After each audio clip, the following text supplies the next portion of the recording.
आपण इथं मूर्तींची विवेकानंद यांच्या मूर्तींचं आपण जे पूजन केलेलं आहोत, तर यांचे जे विचार आहेत ते विचार आणि त्यांचा आचार, त्यांची वागणूक ही एक आपल्या भारत देशातच नव्हे तर पूर्ण जगाला एक संदेश देणारं त्यांचं व्यक्तिमत्व आहे.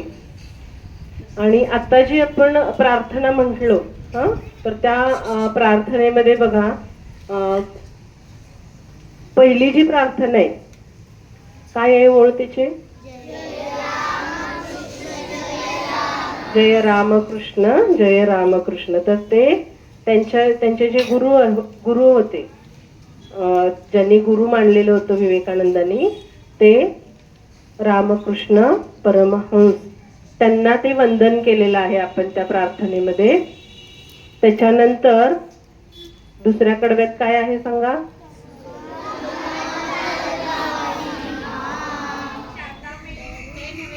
सुविमल चरिते सुविद्या दाते मा शारदामयी भक्ती दाते.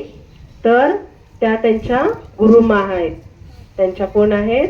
गुरुमा विवेकानंदांच्या, शारदा माता. तर त्यांना आपण वंदन केलेलं आहे.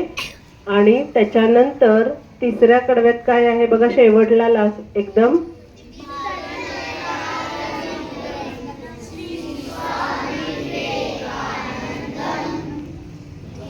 दीप्तनयना रवींद्रम श्री स्वामी विवेकानंदम.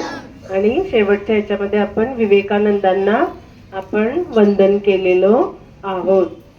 तर अशी ही प्रार्थना आहे आणि ही प्रार्थना आपण दरवर्षी यांच्या जयंतीला आपण म्हणत असतो.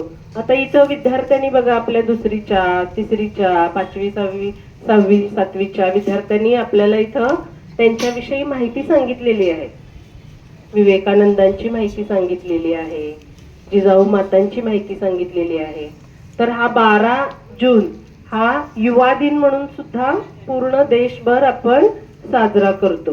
कारण का, तर विवेकानंद यांचा जो विश्वास होता, तो विश्वास पूर्ण या भारत देशातील तरुणाईवर त्यांचा पूर्ण विश्वास होता. त्यांच्या विचारावर, त्यांच्या कर्तृत्वावर, त्यांच्या शक्तीवर, त्यांच्या धैर्यावर, कुणाच्या?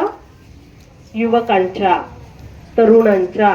कारण का, जे काही आपलं जे परिवर्तन घडायचं असतं किंवा परिवर्तन करायचं असतं, तर ते कोण करू शकतात? कुणाच्या मध्ये ताकद असते? कुणाच्या मध्ये? कुणाच्या मध्ये? युवकांच्या, तरुणांच्या. हो ना, ताकद तरुणांमध्ये असते ना. काही पण करण्याची उमेद, कुठलीही गोष्ट धडाडीनं करण्याची ताकद, किंवा जो विचार असतो तो विचार करण्याची जी ताकद आहे ती तरुणांमध्ये असते. आणि म्हणून विवेकानंदांचा विश्वास जास्त तरुणाईवर होता आणि म्हणून त्यांचा जन्मदिवस हा युवा दिन म्हणून साजरा केला जातो, युवक दिन.